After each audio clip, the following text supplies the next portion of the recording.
as I started to understand and being at peace with some of the darkness, the fear and shadow stuff, now I'm getting triggered by stuff that I didn't used to get triggered. And it's almost like when I talked about you raise your vibration, you attract the goodness, but at the same time, the darkness also helps you to push you up, to keep as a driving force for you to see other perspective.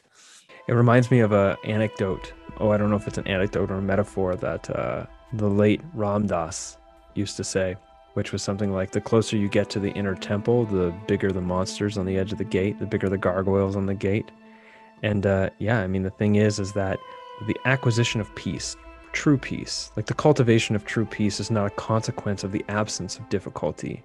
It's the consequence of a skillfulness in experiencing difficulty, challenge, darkness, suffering in a way that doesn't lead to suffering further as a consequence. And by this, I mean, in reference to my own work, the psilocybin and the cultivation of compassion, you can have authentic suffering and reactive suffering.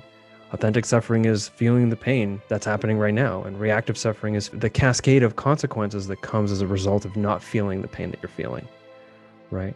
And so peace doesn't come from, like making all the painful stuff go away. I mean, like if someone is experiencing peace because they've made all the painful stuff go away, they're either deeply repressed, delusional, or perhaps living a monastic life. But even then, even then the pain of isolation and all the rest is going to come up. So yeah, when we start to say, all right, I'm willing to do the work, then we start to like recover our feeling function. We sort of start reactivating the feeling senses that were once deadened. And now we're more likely to feel things more deeply.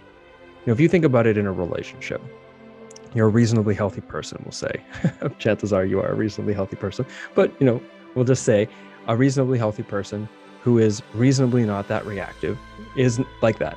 They get into a relationship and all of a sudden, you get deeper and you get deeper and you get deeper into a relationship. And at some point, the subtlest of words can just absolutely gut you. And you're just like, oh God, and there's so much reactivity. Well, why is that?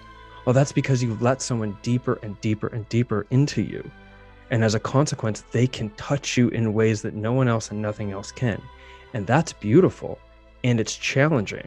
And the relationship needs to have the effort to build the deep architectural, foundations upon which that can happen. Discussions can unfold, communion and connection can happen. Turning toward intimacy is the basis, and healing, revealing, and deepening love comes up as a consequence of being triggered in that way, right? But once you really let life in, wow, if you really want to let it in, you got to keep in mind that you're letting it touch you really close to the core, and that's where all that heart stuff is too, and that's not a bad thing. It's just a thing.